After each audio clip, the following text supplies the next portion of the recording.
வணக்கம். Welcome to mister review channel. நாம் இன்றைக்கி பார்க்கக்கூடியது தமிழ் சினிமா செய்திகள்.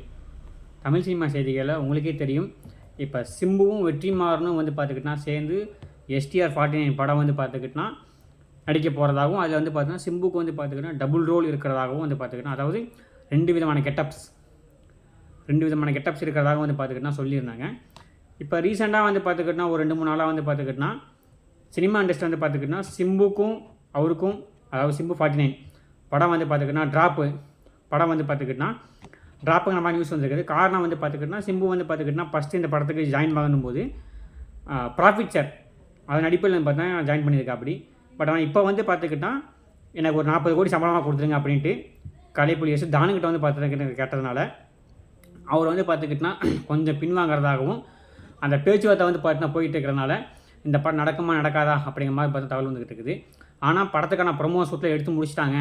படத்தோட ப்ரொமோ ஷூட் பார்த்துக்கிட்டனா ஆகஸ்ட் 15ஆம் தேதி பார்த்தீங்கன்னா வெளிவரும் அப்படிங்கிற மாதிரி சொல்லிக்கிட்டு இருக்காங்க. ஆனால் 80% பார்த்துக்கிட்டனா படம் பார்த்தீங்கன்னா ட்ராப் அப்படிங்கிற மாதிரி நியூஸ் வந்திருக்கு. ஆகஸ்ட் 15ஆம் தேதி தெரிஞ்சு நமக்கு இந்த படத்துக்கான ப்ரொமோ ஷூட் வெளி வந்தால் கண்டிப்பாக நமக்கு பார்த்துக்கிட்டனா அது படம் அடுத்த கட்ட போகுதுன்னு அர்த்தம். அப்படி இல்லைன்னா சிம்பு வெற்றிமாறன் படம் பார்த்தீங்கன்னா ட்ராப்னு அர்த்தம். அதே மாதிரி இப்போ சோசியல் மீடியாவில் பார்த்துக்கிட்டா ஒரு வீடியோ பார்த்துக்கிட்டா ரொம்ப வைரலாக போயிட்டு இருக்குது. அது என்னென்னா, ஒரு பெரியவர் பார்த்துக்கிட்டா வீட்டுக்குள்ளே வாக்கிங் போகிறாப்படி. வாக்கிங் போகும்போது பார்த்தீங்கன்னா ஏதோ எதாச்சியாக பார்த்து திரும்பும்போது தண்ணி பார்த்துக்கிட்டு நேரத்தை கால் வச்சு வைக்கி விட்டு விழுந்துட்டார். அதை பார்க்கும்போது நமக்கு பார்த்தா பயமாக இருக்குது, வயசானவர். ஆனால் அதை பார்த்தீங்கன்னா நம்ம சூப்பர் ஸ்டார் ரஜினிகாந்த் சார் தான் பார்த்த மாதிரி கீழே விட்டார் அப்படி இப்படின்னு பார்த்துக்கிட்டா ஒரு இது பார்த்துக்கிட்டா ரொம்ப வைரலாக போயிட்டு இருக்குது. அப்புறம் கேட்டதுக்கப்புறம் பார்த்திங்கன்னா சூப்பர் ஸ்டார் தரப்புலேருந்து பார்த்துக்கிட்டா அது பார்த்துக்கிட்டா சூப்பர் ஸ்டார்லாம் கிடையாது. இது பார்த்திங்கன்னா அவரை மாதிரி ஒரு உருவத்தோட்டம் கொண்ட ஒரு ஆள். அவர் பார்த்துக்கிட்டா எந்த விதமான எதுவும் இல்லாமல் சீக்கிரமாக பூர்ணமாக குணமடைஞ்சு வரணும் அப்படின்ட்டு நாங்களும் பார்த்து கடவுளை வேண்டிக்கிறோம் அப்படின்னு சொல்லியிருந்தாங்க. இதிலேருந்து அவங்க சொன்னது என்னென்னா, அது பார்த்திங்கன்னா சூப்பர் ஸ்டார் கிடையாது, அது யாரோ ஒருத்தர் பார்த்துக்கிட்டா அந்த உழுந்தது தான். சூப்பர் ஸ்டார் நல்லா இருக்காரு, சூப்பராக இருக்காரு. கூலி படத்தோட ப்ரமோஷன் கண்டி பார்த்தா அவரும் போயிட்டுருக்கு. அப்படி ஜெயிலர் படத்துக்கான இது பார்த்தா போயிட்டுருக்காரு அப்படின்னு நியூஸ் வந்திருக்கு.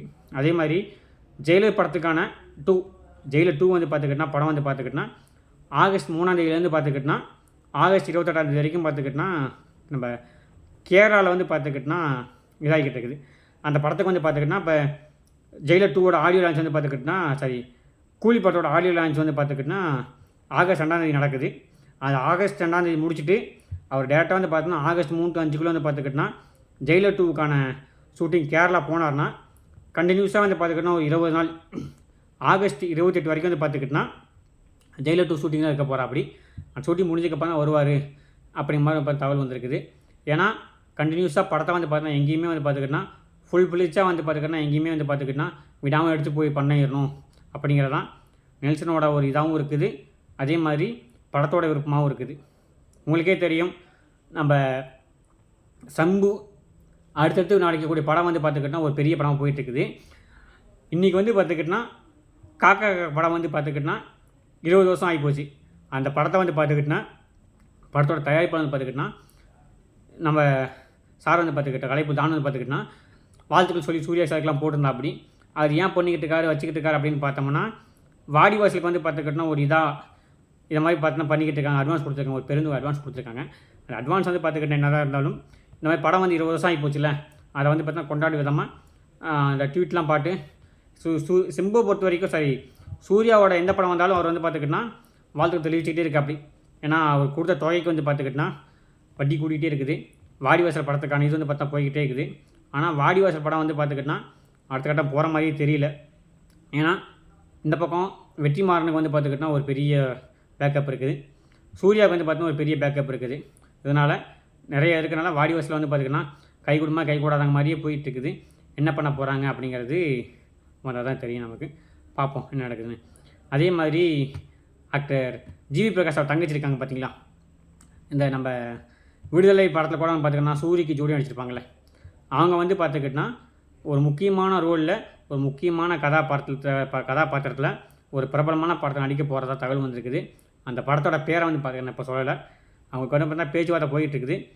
அவங்க ஓகே சொன்னாங்கன்னா ஒரு பிரபலமான ஹீரோ படத்தில் அவங்க நடிக்கிறதுக்கான வாய்ப்புகள் 100% 90% வாய்ப்பு அதிகம் அப்படி மாதிரி தான் பேச்சுவார்த்தை நடத்திக்கிட்டு இருக்காங்க. பார்ப்போம் என்ன பண்ணுறாங்கன்னு. ஏன்னா அவங்க வந்து பார்த்துக்கிட்டினா நல்லா நடித்து விடுதலை படத்தை வந்து பார்த்துக்கிட்டா நல்ல பேர் எடுத்தாங்க. அதுக்கப்புறம் வந்து பார்த்துக்கிட்டினா எந்த விதமான ஒரு இதுவுமே இல்லாமல் இருந்ததுனால இப்போ அவங்களோட அந்த விடுதலை படத்தில் வந்த நடிப்பை பார்த்துட்டு அவங்களுக்கு அந்த ஒரு முக்கியமான ரோலை கொடுக்கலாம், வெயிட்டான ரோல் தாங்குவாங்க அப்படிங்கிற மாதிரி பார்த்துக்கிட்டினா பேச்சுவார்த்தை நடந்துக்கிட்டு இருக்குது. என்ன பண்ணுறாங்க அப்படிங்கிறது கூடி சீக்கிரம் தெரியும். அதே மாதிரி இப்போ கூலி படத்தோட ஆடியோ லான்ச் வந்து பார்த்துக்கிட்டினா ஆகஸ்ட் மாதம் 2 நடக்க போகுது. படத்தோட டெய்லர் லான்ச் அன்றைக்கே இப்போ பிளான் பண்ணியிருக்காங்க. இந்த டெய்லர் லான்ச்சுக்கு யார் யார் வருவாங்க, யார் யார் வரமாட்டாங்க அப்படிங்கிற இது இருந்தாலும் இந்த டெய்லர் லான்ச் முடிஞ்ச உடனே படம் வந்து பார்த்தா இன்னமும் வந்து பார்த்துக்கிட்டினா ஒரே ஒரு டெய்லரை வச்சா படம் வந்து வெளியே வரப்போகுது அப்படிமா சொல்லியிருக்காங்க. படத்துக்கான ப்ரமோஷன், அதாவது யூடியூப்பில் உட்காந்து பார்த்துக்கிட்டினா வரியாக வந்து பார்த்துக்கிட்டினா பக்கமாக மணிக்கணக்காக வந்து பார்த்தா பேசிக்கிட்டு இருக்காங்க. இந்த பக்கம் ஒரு பக்கம் லோகேஷ் கனகராஜ் ஒரு பக்கம் பேசிக்கிட்டு இருக்கா, அப்படி ஒரு பக்கம் சுஜிகாசன் பேசிக்கிட்டு இருக்காங்க. நார்த்லாம் வந்து பார்த்துக்கிட்டினா நம்ம அமீர் கான் ஆகட்டும், நாகார்ஜுன் ஆகட்டும், இந்த மாதிரி பேசிக்கிட்டே இருக்காங்க. நம்ம லோகேஷ் கனகராஜோட இன்டர்வியூ வந்து பார்த்தீங்கன்னா ரீசெண்டாக கோபிநாத் கூட வந்து பார்த்துக்கிட்டினா ஒரு இன்டர்வியூ நடத்தினாங்க. அதில் வந்து பார்த்துக்கிட்டினா அவர் சொன்னது ஒரு ரஜினியும் கமலேஷ் எடுத்துட்டீங்க, விஜய் கூட எடுத்துட்டீங்க, எப்போ வந்து பார்த்தீங்கன்னா அஜித் கூட எடுப்பீங்க அப்படின்னு கேட்டதுக்கு அதுக்கான ப்ராசஸிங் போய்கிட்டுருக்கு, ஒரு 10 மாதமாக வந்து பார்த்துக்கிட்டினா ப்ராசஸிங் ரன் ஆகிட்டு இருக்குது. கண்டிப்பாக வந்து பார்த்துக்கிட்டினா அஜித் சார் வச்சு கண்டிப்பாக படம் எடுப்பேன். அஜித் சார் வச்சு படம் எடுத்தால் தான் என்னோடய சினிமா கேரியர் வந்து பார்த்துக்கிட்டினா முழுமடைஞ்ச மாதிரி இருக்கும். ஸோ அதனால் கண்டிப்பாக அஜித் சார் வச்சு படம் எடுப்பேன். கூடிய சீக்கிரம் வந்து பார்த்துங்க அதுக்கான அலோன்ஸ்மெண்ட் கூடிய சீக்கிரம் வந்துடும் அப்படி மாதிரி சொல்லியிருக்காரு. என்ன பண்ணுறாங்க அப்படிங்கிறத பார்ப்போம். அதே மாதிரி இயக்குனர் சங்கர் அவர் வந்து பார்த்திங்கன்னா கடைசியாக எடுத்த 2 படமும் எதிர்பார்த்த அளவுக்கு ஓடலைங்கிற விட படமே ஓடலை. ஏன்னா அந்த அளவுக்கு வந்து பார்த்திங்கன்னா அவரோட படைப்பை வந்து பார்த்துக்கிட்டினா போனதுனால என்னதான் போயிருந்தாலும் மனம் தளராமல் வேள்பாரிங்கிற ஒரு நாவல் எடுத்திருக்கா. அப்படி வேள்பாரியில் வந்து பார்த்துக்கிட்டினா யாரும் நடிக்க வைக்க போகிறாங்க அப்படிமா பேசிக்கிட்டு இருந்தாலும் சங்கரோட மனசில் வந்து பார்த்துக்கிட்டினா வேள்பாரியில் ரஜினியும் கமலையும் வச்சு எடுக்கலாம் அப்படிங்கிற மாதிரி பார்த்துக்கிட்டினா ஒரு முடிவு இருக்குது. ரஜினி கமல்னால் பட்ஜெட் எங்கேயோ போகும். ஏன்னா ஏற்கனவே வந்து பார்த்தா அந்த படத்துக்கு தயாரிப்பு செலவு மட்டுமே வந்து பார்த்தீங்கன்னா 1000 கோடி வருங்கிறாங்க. இப்போ ரஜினிக்கு குறைஞ்சபட்ச செலவு 200 கோடி, கமலுக்கு ஒரு குறைஞ்சபட்ச செலவு ஒரு 150 கோடி, சங்கருக்கு வந்து பார்த்துக்கிட்டினா பெரிய செலவு குறைஞ்சபட்சம் 50 கோடி, இதுலேயே 400 கோடி முடிஞ்சு போச்சு. நம்ம இசையம் படம் அனிருத் தான் கண்டிப்பாக போட போகிறாங்க. அனிருத்துக்கு இப்படி ஒரு 15-20 கோடி வரும். கிட்டத்தட்ட வந்து பார்த்திங்கன்னா சம்பளம் மட்டுமே வந்து பார்த்தா ஒரு 500 கோடி போயிடும். மிச்சருக்கு 500 கோடியை வச்சு எப்படி வந்து பார்த்தா ஒரு 2 படமும் எடுக்க போகிறாங்க அப்படிங்கிறது தெரியல. ஆனால் சங்கரோட மனசில் கமலையும் ரஜினியும் இந்த படத்து மூலியம் இணைக்கலாம் அப்படிங்கிற ஒரு மைண்ட் செட் இருக்கிறதாகவும் அதுக்கான பேச்சுவார்த்தை வந்து பார்த்திங்கன்னா லைட்டாக வந்து பார்த்தா ஆரம்பிச்சிருக்க மாதிரியும் ஒரு தகவல் சொல்கிறாங்க. அப்படி நடந்தால், ஏன்னா படம் வந்து பார்த்தா உங்களுக்கே தெரியும், வேள்பாரிங்கிற ஒரு மிகவும் பிரபலமான ஒரு சூப்பர் ஹிட் நாவல். படம் எடுத்தால் கண்டிப்பாக அது ஹிட் ஆகும், சூர் ஹிட்டு. அதை தெரிஞ்சு என்ன தயாரிப்பான்னு பார்த்தா முன் வந்து ஒரு 1000 to 1500 கோடி முதலீடு பண்ண தயாராக இருக்காங்களோ அவங்க தயாரானாங்கன்னா கண்டிப்பாக வந்து பார்த்தா இந்த மாதிரி நடக்கும். என்ன பண்ண போகிறாங்க அப்படிங்கிறது கூடிய சீக்கிரம் தெரிய வரும். ஆனால் சங்கர் வந்து பார்த்துக்கிட்டா கண்டிப்பாக அந்த படத்தை எடுக்க விட மாட்டேன் அப்படி ஒரு மைண்ட் செட்லாம் இருக்கா. அப்படி என்ன பண்ணுறாங்க அப்படிங்கிறது தெரியல, பார்ப்போம்.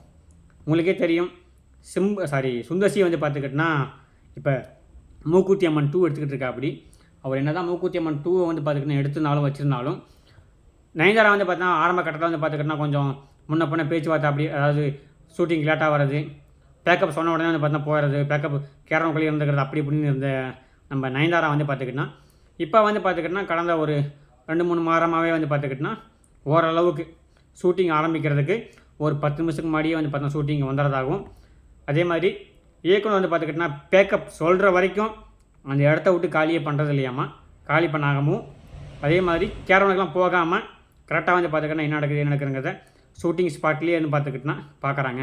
அவங்க கிட்ட ஒரு மாற்றம் வந்து பார்த்துக்கிட்டனா வரவேற்கத்தக்கது. காரணம் வந்து பார்த்துக்கிட்டனா அவங்களோட படம் வந்து பார்த்துக்கிட்டனா ரீசன் எதுவுமே ஓடலை. ஸோ ஓடாதனால அவங்க வந்து பார்த்துக்கிட்டா இருக்க ஒரு படம் பூஜை என்ன பண்ணுறது அப்படின்னு ஒரு ரீசனுக்காண்டி இருக்கிறதே வந்து பார்த்தோன்னா நம்ம விட்டுறக்கூடாதுன்னு ஒரு எண்ணத்தில் இந்த மாதிரி மாறியிருக்காங்களா அப்படிங்கிறது தெரியல. இந்த மாற்றம் வந்து பார்த்துக்கிட்டா நல்லது தான், என்ன பண்ணுறாங்க அப்படிங்கிறது தெரியல. அதே மாதிரி கடைசி நியூஸாக வந்து பார்த்துக்கிட்டனா யோகி பாபு எல்லா நடிகளையும் வந்து பார்த்துக்கிட்டனா கேரவன் ஷூட்டிங் ஸ்பாட் வரும்போது தனியாக ஒரு கேரவன் வச்சுருப்பாங்க. ஒரு சில நடிகர்கள் மட்டும் பார்த்தீங்கன்னா அவங்களுக்கு வந்து பார்த்துக்கிட்டா தனி கேரவன் பார்த்து வச்சுருப்பாங்க. அந்த தனி கேரவனுக்கு வந்து பார்த்துக்கிட்டனா சில பேர் வந்து பார்த்துக்கிட்டனா என்ன செலவோ அதை மட்டும் வாங்கிக்குவாங்க. நம்ம யோகி பாபுவோட கேரவன் வந்து பார்த்துக்கிட்டனா ஒரு நாளைக்கு வந்து பார்த்துக்கிட்டனா 4 லட்சமும் போயிட்டு வர பெட்ரோல் பேட்டாவும் இயக்குனராக தரணும் அப்படிங்கிற மாதிரி பார்த்துக்கிட்டனா பேசிக்கிட்டு இருக்காங்களாமா. ஏன்னா இவங்க கேரவனு இவங்க தான் நடிக்க வராங்க. அப்படிங்கும்போது பார்த்திங்கன்னா அதுக்கு உண்டான பெட்ரோல் பட்டா வாங்கினா பரவாயில்ல, டெய்லி பட்டா வாங்கினா பரவாயில்ல. கேரவனுக்கு வாடகையாக வந்து பார்த்தா 4 லட்சமோ ப்ளஸ் வந்து பார்த்தீங்கன்னா டிரைவர் அலவுன்ஸு, பெட்ரோல் அலவுன்ஸு இதெல்லாம் வாங்குறது எந்த விதத்தில் நியாயம் அப்படிங்கிறது தெரியல. கொஞ்ச நாள் வந்து பார்த்திங்கன்னா இவரோட யோகி பாபு பற்றி வந்து பார்த்திங்கன்னா ஒரு நல்ல நியூஸ் வந்துச்சு. இப்போ வந்து பார்த்தீங்கன்னா இது ஒரு சின்ன கருப்பு மூலி மாதிரி இருக்குது.